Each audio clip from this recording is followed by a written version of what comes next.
you got little kids. Yeah. Right? And you have little girls who have gone through their own traumas already, which is so sad, right? Yeah. I mean, did this book give you any anxiety? Yes, 100%.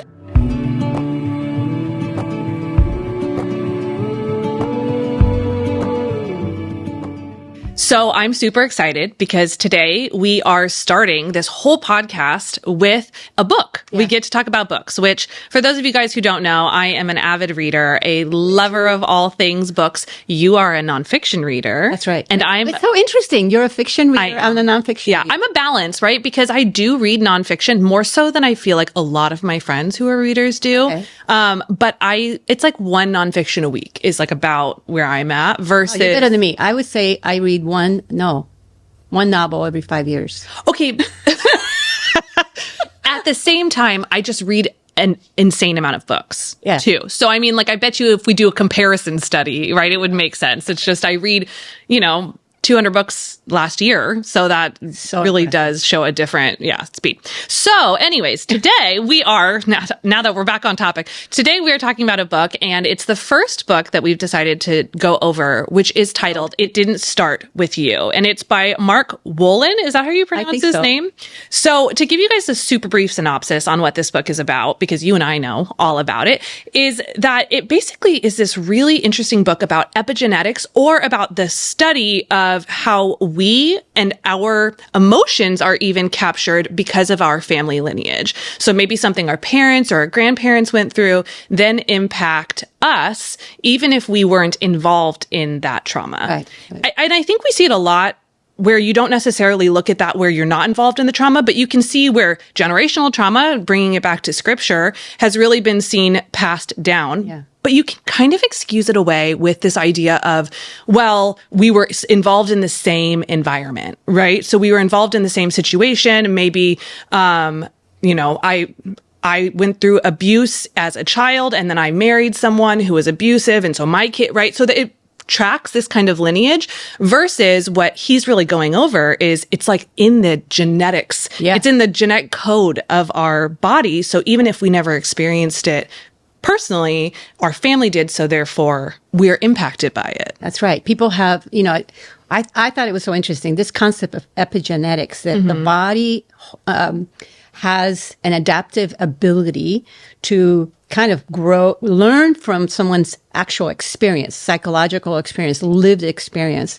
and then reorganize itself so that the next generations have a greater survival rate. So epigenetics has to do with our bodies adjusting so that we can survive. Yeah. And so if someone goes through a terrible trauma, and he uses examples in the books of scientific studies of how epigenetics are kind of studied, where a rat, I think, was put through a stress, and then I think it was they pushed a button and then they got food, but then eventually that button actually harmed them. So then they were afraid. I might be butchering this up, but this whole idea was that rat learned a way to respond to the danger of its environment. Yeah. But then the rat's babies were introduced to that environment. And even though they never experienced what the parent did, they had the same anxieties, or they had the same response to protect themselves from the danger. Yeah. And so we have maybe unexplained anxieties or fears that maybe did not originate with us. They originated with something that happened in our family's past. Yeah. So, we're familiar with the ancestry, the websites that can tell us who our ancestors are. And that tells you what their name is, and maybe where they lived, and perhaps a little information about how they're connected to other people. Yeah.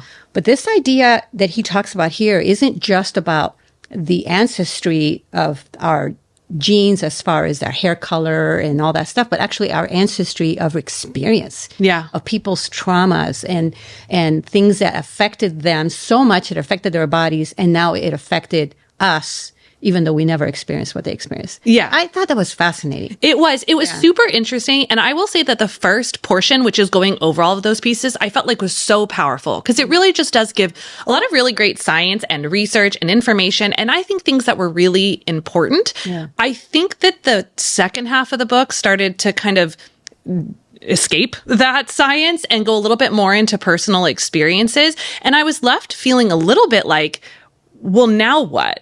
you know, and what comes next after that. He does walk you through these kind of core fears and core language, core sentences, and that helps you. And in the book, he does give information where he says, okay, now that we've done this and done this exercise, the next step is to give it back to the person that gave it to you. So I'll give you guys a personal example. I will, you know, really flay myself out here. But when I was doing my core fear, my core fear was that my voice wouldn't be valued. And that really came into the core sentence of I'll hurt someone, right? That if I speak up and share my opinion or my thoughts or my desires, that I will end up hurting the person that I share that to, because it won't be what they want or whatnot. And I really like traced it back to, okay, well, what does that actually look like? And I realized like we have a lot of divorce in our family lineage. Both my sets of grandparents are divorced or separated. My grandmother is remarried, right? But my grandma on your side didn't really get remarried. And so like what that looked like. And then we have my dad and you divorced, but you were divorced before that. And so when I like really tracked that through, it was so interesting. And the fact that I believe, and correct me if I'm wrong, but weren't you the one that like chose for the divorce with both, right? Yes. So then it was also like that same concept of like you made the statement and you hurt the person in that process. And so it's like, oh, okay. And then now I'm divorced, and technically I chose to move forward with the divorce once my ex and I had separated. So it's really interesting how... Let me explain that. So, to make sure. So he left you, and you chose a divorce. There is a super complicated story behind it, which is super hard to explain. But basically, he asked for the separation, so we were separated. But then I moved forward with the legal battle or legal process afterwards, which then he feels like, oh, I made that decision to do so. So it's really interesting that when I've spoken up, I have accidentally or whatever hurt people. And so it really did help me look at that in a way. Now, me handing that back to you though is hard for me to envision and feel like that moved me forward. You know, like I still feel like my voice is not valued, or that I'm going to hurt someone in that process, because I've seen reflection of that. I've seen behaviors of that, you know? So it was an interesting process. So, okay. I am so excited to bring to you my Christian reviews of regular books. My Christian reviews of regular books go over fiction books, and if a fellow believer may or may not want to be reading them, you can do so by heading to our YouTube channel and checking out all of the different reviews that I've done. Now, I read over 200 books a year, and that is so that I can give you the most amount of information possible so that you can decide if the book is right for you. Go ahead and check it out on our YouTube channel. I love how you kind of summarized all of that and gave us an actual example. But for those who are listening who've not read the book, I want to slow us down a little bit, because to go back. So he first explains this concept of epigenetics, how we carry perhaps traumas from other people and it affects our lives. And then he tells a lot of stories, because he's a therapist, right? A lot of stories of people who kind of have had that lived experience. Some of the people in his book are people who whose ancestors, grandparents, great-grandparents, would be great-grandparents, who suffered in the Holocaust. Yeah. And so here's grandma who lost her entire family in the Holocaust, perhaps herself. She went to a concentration camp, was released, survived that horrible experience. And then here's a grandchild experiencing some anxieties or fears that are connected, when you really look at them, to her experience, not theirs. Yeah. So that's kind of what he goes over in the book. And he shows a lot of people who go through that. So when you say he departs from the science in the second part of the book, I'm not sure he does. I think he goes on that part of the book showing examples of people that he treats. Yeah. And how they kind of live that out. Sure. Okay. So that, without the background, then he kind of tells you to kind of identify a core complaint that we seem to have. And then that becomes a core statement. And folks, you're going to have to read the book to understand all that. But just to walk you through that process. And that core statement, he has a lot of samples. I'm going to see if we can read a couple. Like, for example, let me just read a couple of the core complaints, a couple of the core sentences. Like, for example, a core complaint. My mom was cold and distant. She never held me. I didn't trust her at all, right? Yeah. So I was scared of her. I never knew what was going to happen next. These are kinds of complaints about, for example, in this case, mom. Yeah. He also has you do that with your father. Okay, then he gets us to the a core sentence. And some of the core sentences are more like this. The world isn't a safe place. You have to hide who you are. People can hurt you. I'm actually reading someone's specific core sentence. Another person had a core sentence that said, I need to die. Oh, yeah, oh my gosh. I know. Can you imagine living with that? And so a lot of people have different core sentences. So he has you create yours. And yours was, say it again, was I'll hurt someone. I'll hurt someone. Yeah. So mine was, they will hate me. And as I studied my own core sentence, it had to do with, I cannot do it right. I'm going to fail. They're going to hate me. Yeah. And so then the next thing he has you do is look at your family history. So I want to talk about this a little bit because one of the things I've learned through this process of diving into this subject of family dynamics, which I love, is doing a family tree, but a different kind of family tree. Okay, it's called a genogram. And so it's a family tree, but you put all the people's names and all that and how they're related to another. But then you add to each person an event. Difficulty. Right? Yeah. Something that happened in their lives, some traumatic event. Lost a child, divorce, medical illness, traumatic event, car accident, whatever. Yeah. And now all of a sudden you see these experiences that people had and how that experience trickled down and affected others. Yeah. I think of my mom, for example, who, when she had my sister, she's 3 years older than me. My sister was born when my mom was 6.5 months pregnant. You know, your Titi Mari. Yeah. And my mom, was separated from her. She got put in an incubator. Is that right? Yeah. Incubator? Yeah. I think that's right. Yeah, in the NICU. Yeah. It sounded really weird. Doesn't it sound like some sort of cage? Yes, yeah. But it is a box. Yeah. Oh, gosh. Anyway, but my mom had to leave her behind. Even as I'm saying these words, I'm realizing like maybe how traumatic that would have been for my mom and for my sister. Right. To be moved out of the womb. He even talks about that, right? Does, that right, like how it's a trauma when you are separated from your mother specifically at a very early age, like after birth, because something like that. So here she gets moved out of the comfort of the womb into this cold, you know, maybe it's temperature wise kept wisely, but it's still, not, it's, you know, there's something about it's an emotionally cold environment too, you know? Right. And so they're separated. And my sister has had anxiety and depression her whole life. Yeah. She's had major struggles.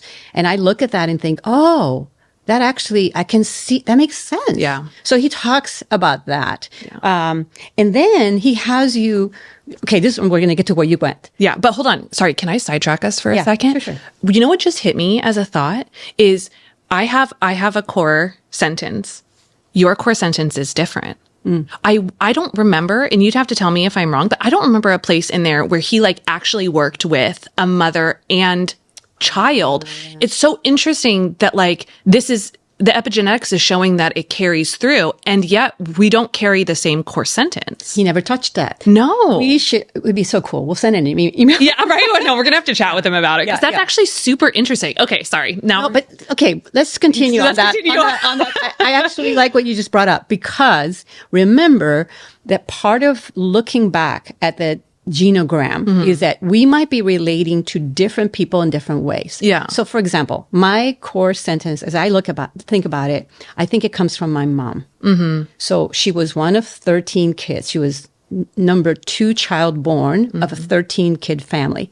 Her brother died when he was a baby. Yeah. And her father was so angry that the next baby, well, first of all, of course, grieving the loss of his son, horrible, first son. But then my mom is born a girl, and he wanted a son. Yeah.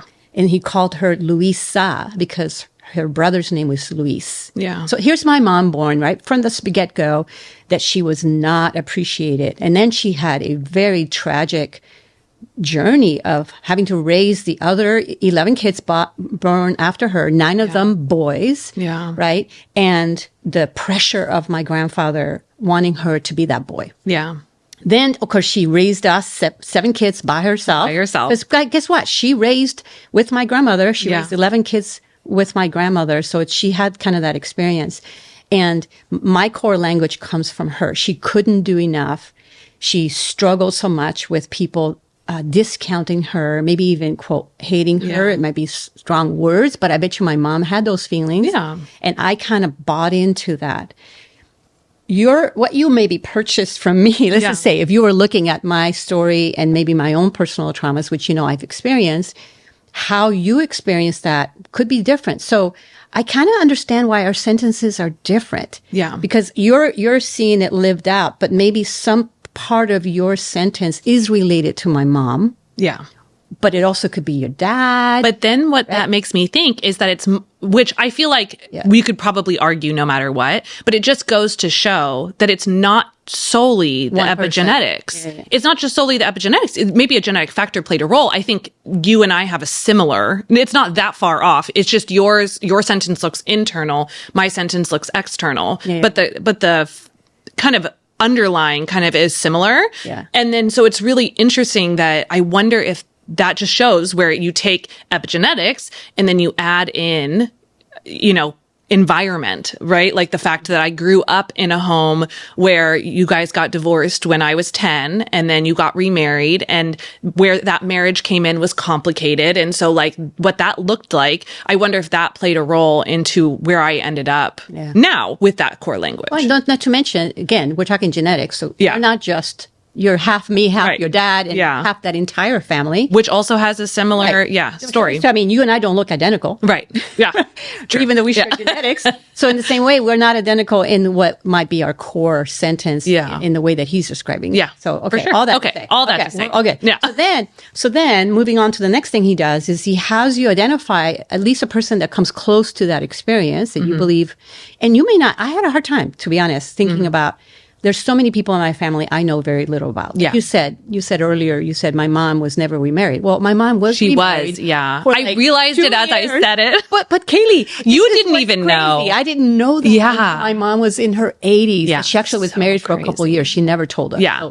So it's not like of my family. And it's not like a story that like imprinted, right? Because you were not a part of it. Like at the end of the day, Well, I met the guy and I knew they lived together. I didn't know they got married. So one day he disappeared and that was that. My mom, that was her style. Yeah. She didn't tell us a lot. So there's a lot of my family history that I don't know. Yeah. So I had a hard time. But anyway, he has you identify someone and then you kind of give it back to them. Let's say, for example, that story of the grandchild carried anxieties that were really connected to his grandmother's experience in the Holocaust. And just being able to say, hey, that they want the best for me. Like my mom wants the best for me. She's with the Lord now. She passed away, now 4 years ago. Yeah, 4 years ago. And she wants the best for me. She doesn't want me to carry that. She never did. For me to see her looking at me and saying, don't carry that. That was my story, not your story. And your life could be different. And also for me to say to her, Mom, I'm sorry you went through that, and that I don't have to make it right. That's really in the hands of God. Yeah. Which, by the way, was the one part I felt that this book was lacking. I have no idea this gentleman's faith journey, so I don't want to make any assumptions, but I thought, man, the part that's missing here is the work of the Holy Spirit, how God can work in all of this. And redeem things and transform us, right? And so, obviously he's a scientist and he's writing this book from his experience. There are a lot of times we talked about prayer, like we can pray to to what one person prayed to something. A Buddhist. They went to the temple and prayed. And he talks about prayer, but he never talks about prayer to Jesus. Come on, which is what we do. Yep, because absolutely. we know that Jesus can come into our lives and he can help us identify the make person. Those changes. Or even make the real change. Yeah. Right? Yeah. And I feel like that is part of it. I think why I saw it, as we talked about it earlier, about it like a depart from the science, is because he was then taking all this science that he'd given us and then he was saying, now here's how it applied into my therapy, his practice, in my practice, and how it worked. And I would have loved truly if I had more information on what does it look like to like truly give that up, to truly give that away, right? And I understand, I agree, that I think is all God, right? I think at the end of the day, even just praying to God and saying like, okay, I've recognized this. This is not true about who I am, but it's something that's like been deeply ingrained. God, please remove it, And that's something we can do as believers that, he missed, but maybe he's just not a believer, or maybe he's trying to write to the every person, right? Not just a believer.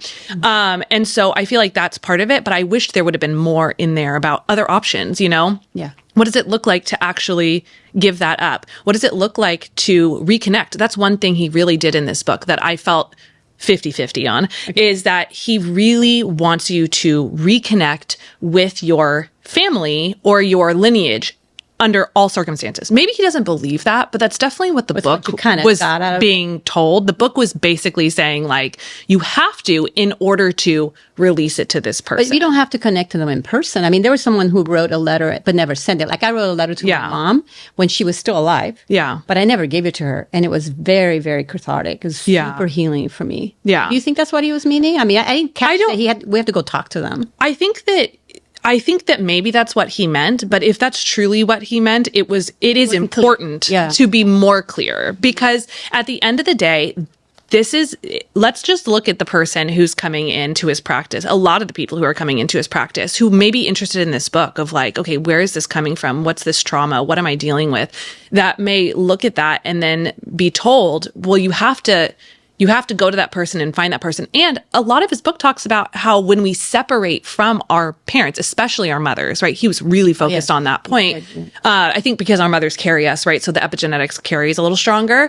That can be so traumatizing and difficult in our lives that in order to correct, we have to reconnect. And I just think, although I want to believe that no mom would truly want to harm or be toxic to their kids, there are moms who are, and so there has to be a balance of, hey, like there has to be a clear line, I think, of, hey, there are not always healthy dynamics in which that is a good idea. And so how do you do it when that's not a good idea? That's right. Right? And I don't feel like he really ever addressed that. Like maybe he put it into an example, but he didn't really. That's how he did it. He didn't really spend time here because we can ask him about that, right? I know. Yeah. Because I did see it in that way. Someone wrote a letter. Obviously, that person was already dead when they wrote the letter. Right. But I remember going through a process where I wrote a letter to my mom, but I didn't give it to her because it wasn't wise. Yeah. Now, it wasn't because my mom was toxic to me. No. Or like what I had to express. Yeah. Probably wasn't good for her. Right. And I think that's part of it too. Yeah. Like everything that he puts in this book may not be something that we need to go to that person and work it out. It may be something truly that like we need to take to God. We need to take to our therapist. We need to take inward and deal with and manage. But I think his desire is truly to see rectification in those relationships. Healing. What I thought of various people in my life as I was reading this book, because there's some people I know who suffer of anxiety and they don't understand why. Yeah. It's like, I'm like and this anxiety comes in the most strangest of places, but there's patterns. And I think that's what the genogram is supposed to identify, these patterns in the family of these behaviors that kind of carry from one generation to the next. In the Bible, God talks about in the 10 Commandments, the fact that he actually punishes from one generation to another, but blesses to 1,000 generations. Right. And people get really hung up on that, but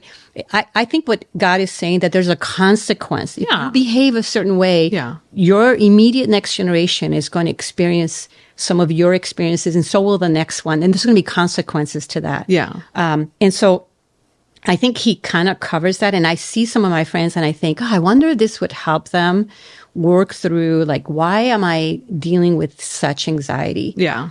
Again, I believe in Jesus and he can heal us. Right. Period. Done. Right.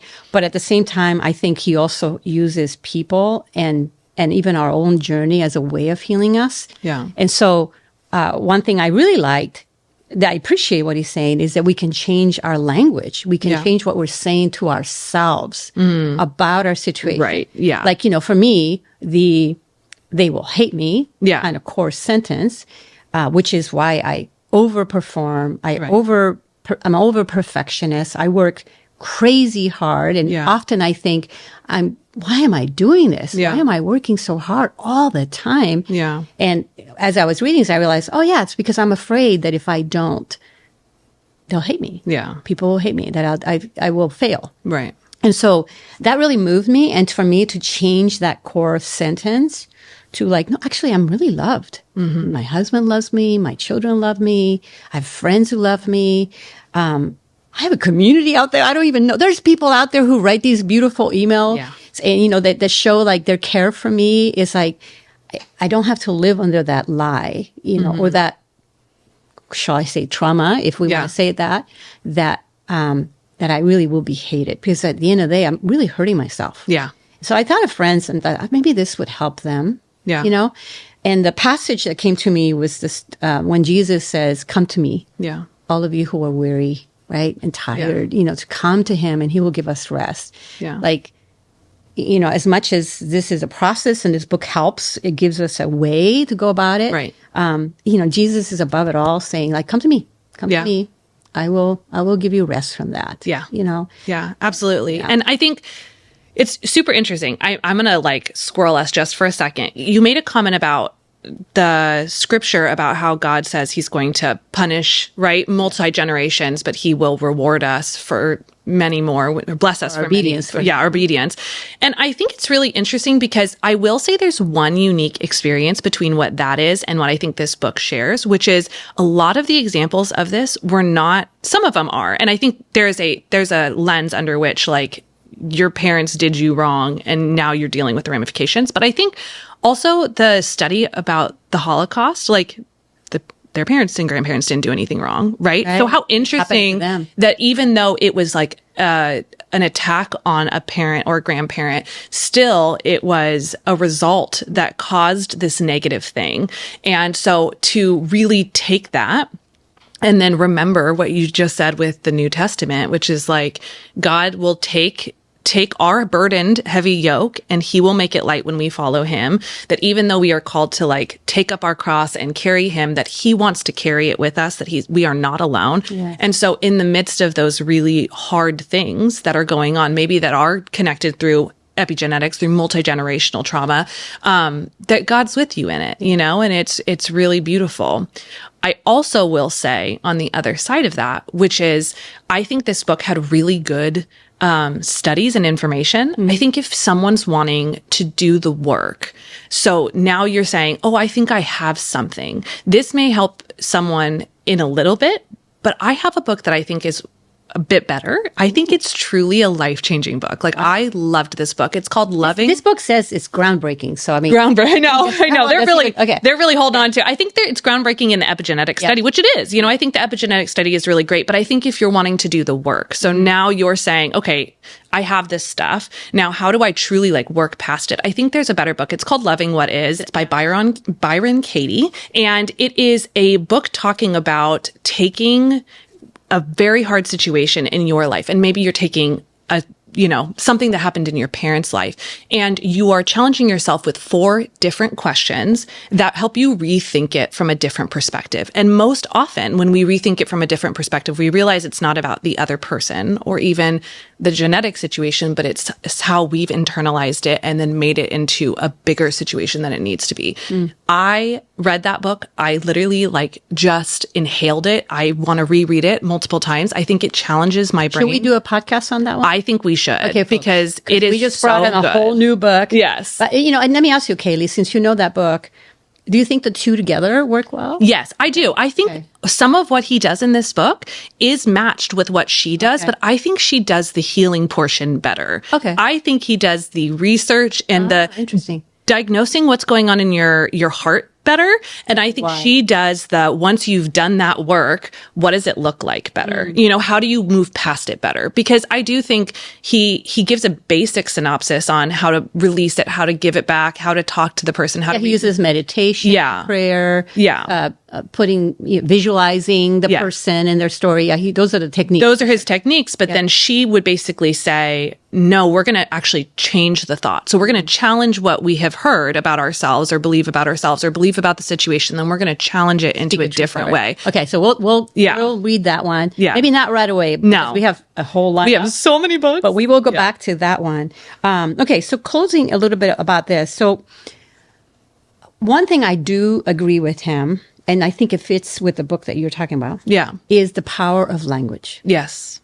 The words we say to ourselves, about ourselves, or for that matter, what we say to others about them, and how when we take that core sentence and when we change it, right, and give ourselves a different language, how that can change. And or the other thing he does is this visualization where we kind of like picture that person and their suffering and understand like, oh, my situation is different than that person. Yeah. So I don't have to carry that, even though that trauma needs to be heard and grieved. It's not my job to carry that. Yeah. It belongs to someone else. I thought that was super, super helpful. Yeah. In as far as the technique. I wonder if he tried to go over it in the book, but I wonder if he's most effective when he's treating people himself. Because I can see that. Right? Don't you think it takes time? None of this happens overnight. Yeah. I mean, I can know this about myself. Yeah. But I don't think I'm going to suddenly stop working tomorrow. Right. Or at least not stop working this hard. Right. Yeah. Right. It takes time. I also think that this is what we will say every single time we talk about this stuff. So this is like a super important disclaimer. We are not psychologists. Yes. We are not therapists. If you don't have a therapist and you need one, now is the time to get yourself one. Please. It's good. It's good. He's a therapist. He's a therapist. He's so the expert. His experiences are in therapy and in one-on-one situations because each situation is unique. Right. And so I think that at the end of the day, we can take all of this really great insight and we can challenge it and think it through and have different values and opinions or concepts of it. And that's okay. And it's important that we also acknowledge that we are people without a degree, without a master's or a doctorate. And so we're not the ones that are going to be able to tell anyone what's the best thing for them. True. That's true. Yeah. But this book is being sold on Amazon. So it's hitting people's hands like ours. Yes. Right? And so we're trying to apply it somehow to our own journey. Yeah. And that makes me think, Kayleigh, as we're a mother-daughter, right? As I was writing my work on my core complaint, I think it's a core complaint about my mom and my dad. Mm-hmm. And I was thinking, oh my goodness, Kayleigh's doing this too, and I'm her mom, right? So you don't have to talk about it here, but I was thinking about like, how do you think, like in my situation, the fact that we were going to do this podcast did this for me.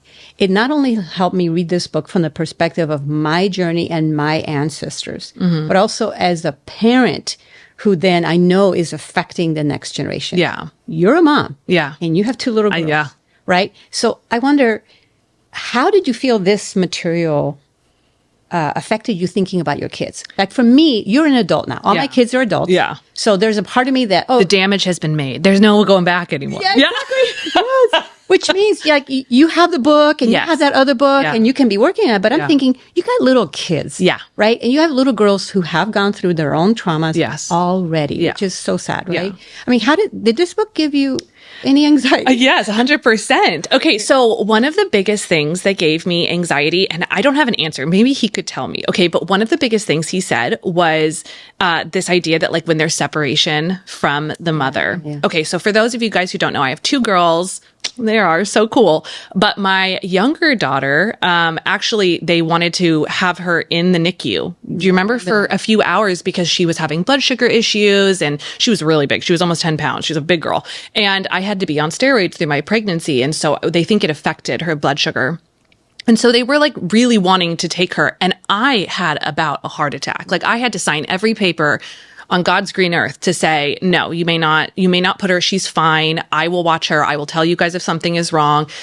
She ultimately had to go anyways. And then I went in every like 5 minutes. Mm-hmm. And I very much think about like, that wasn't long enough, right? To be considered a trauma. Cause he talks about how like the smallest things, the smallest separations. But you do start to look back at everything. Yes, you do. You start to really look at it. I also feel like there wasn't a positive side to this where it was like, but a lot of times it'll be fine. You know what I mean? Like it felt very much like there was nothing I could do. Like no matter what, I'm going to traumatize my kids. No matter what, when they're adults, they're going to have some sort of core language fear. Yeah. I don't, now thinking about it, like I don't think that was the intention. I think he's very much speaking to the person who deals with anxiety, depression, or a negative emotion, adults, right? Like the negative emotion. And so it's like, okay, well, let's trace it back and find it. Not necessarily saying every single human is going to have this experience over time. And the other part to this that has made me a little bit nervous, or just made me like think about it very differently, I even wrote it down in the book, like, is that my husband and I have discussed doing surrogacy, and because I can no longer carry because I have chronic illnesses. And so we've talked about it, and I thought, okay, so the genetics are to me and my husband, right? That's how surrogacy would work. However, when the baby is born, is the trauma to the person that carried or to the person whose genetics it is? Because he really, at the very beginning of the books, discusses this. And I was like, I wonder if that plays a role at all. Like, and if he was here, I would 100% ask him, like, explain it to me, because I do feel like it just added a whole other element that I was like, oh, is that considered a trauma? And then I spoke to my friend. One of my friends is a therapist. She's a marriage and family therapist. And I was mentioning to her, like, oh, there's this study. I'm reading this book, and this book mentioned, and she goes, yeah, it's called a little trauma of any separation from the birth mother and so I was like, but is the birth mother because of a genetic birth mother, or like a carrying, right? Like the physical carrying. And so then I was like, I wonder if there's been any, so like literally it sent me down a whole rabbit hole. So it did. Yeah. Right. It hit you that way. It's so interesting. Yeah. And I would think, in reading his part, there's a chapter 10, I think, on the separation, when a baby is born and immediately pulled away from the mother's arms and taken elsewhere, which used to be the thing. Now they put it right on your chest. Yeah. You having two little girls, and I watch Melissa have her baby. Yeah. And it's so beautiful. Yeah. They do that because they figured it out. Hey, you should not do that. These children have been in that mother's womb, listening to her voice, hearing her heartbeat, hearing the blood flow. Yeah. So I got to believe it's connected to that woman's body. So if there is a surrogate mother, right, and the baby gets pulled and put into your arms, right? Like how Trump, even right? If it's your genetics. Yes. Yeah. So oh man. Yeah. It's been it's been a very interesting process to just, I'm going to do more research on it. Right. But like, there is a part to me with this book where it feels like, at least with my kids who are now 5 and 7, like, I don't know how much I can even do to counteract what apparently could have already been done. Right. So it's like, part of me is just being as good of a parent as I can be, which I get through many other books, and both my kids have been through therapy. One of them is still in therapy. And so it's like helping them with that therapy guidance. And that's like, just acknowledging that's about the best I can do. In fact, Melissa, my sister, your other daughter, has literally told me that it's not about like having a super well-adjusted kid. It's just about them needing less therapy when they're adults. Right. Like, that's just the reality of like, and I was like, that's stressful. Spoken from a therapist. Yeah, totally. Everyone will need a therapist at some point. Yeah. Oh yeah. So, wow. Yeah. Well, and obviously going through divorce is something that your children were affected by, just like you were affected by my divorce. Chad, my son, 2 divorces. I mean, we got a lot of material for therapy. Yeah. Yeah. I want to finish us up with a word from Colossians, because again, we're talking about epigenetics, how in a sense we are intergenerationally connected. We are connected to our ancestors. Oh, something else he talked about, which was fascinating, that we're even connected to people who harmed us. So in other words, if someone does violence to a family member, that person who does violence to our family, it's not part of our story. Yeah. Like, even though they were never part of our story, but the minute they entered through that event, they now sort of become part of our story. So we become even more interconnected, not just genetically, but to those people who enter into our family through marriage and all these different things.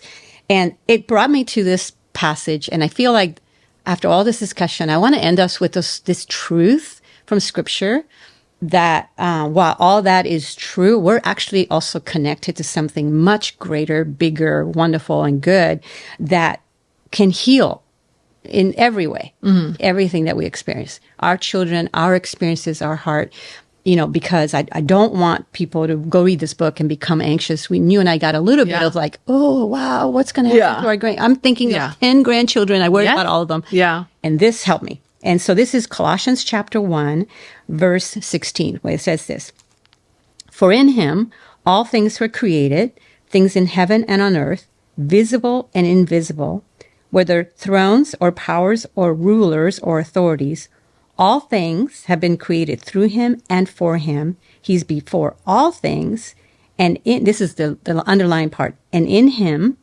all things hold together. So here Paul is talking about Jesus being the invisible image of God. Yeah. And and kind of the creator. Like here's Jesus who was there at the beginning where everything was created, still holding all things together. The Holy Spirit is in us. He's truly the creator, the healer, the sustainer. We can give him, I think, better than thinking about who in our family had a trauma experience. Yeah. Maybe we won't figure that out. Yeah. But we can give to him, God, I have this anxiety. I don't know where it comes from. I can't figure it out. I want to give it to you because you hold all things together. Yeah. You are the source of my life. You are really what I'm connected to. Yeah. And so you can heal. Yeah. And so I just want, that calmed me. Yes. Did it calm you? Yes, Did absolutely. Actually, you know what it just made me think of too is there was a friend of mine who had reached out to me back when my kids were really going through some hard times.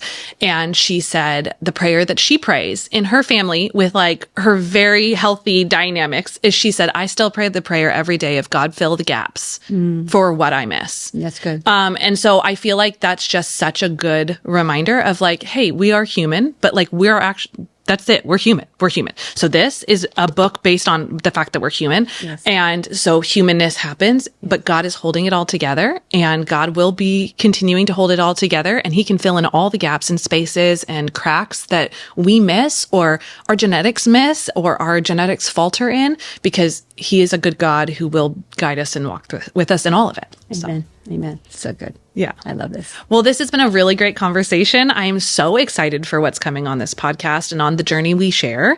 For those of you guys who are interested in learning more about our podcast, make sure to subscribe, hit the bell, follow us on YouTube because that's where you're going to get all the stuff. Okay. You guys get way more on YouTube now. So make sure if you're listening to this that you go and check us out on YouTube, as well as if you want to be a part of the conversation, you can leave a comment down below anywhere that you're watching or listening, or you can definitely send us an email at hello@trochia.org.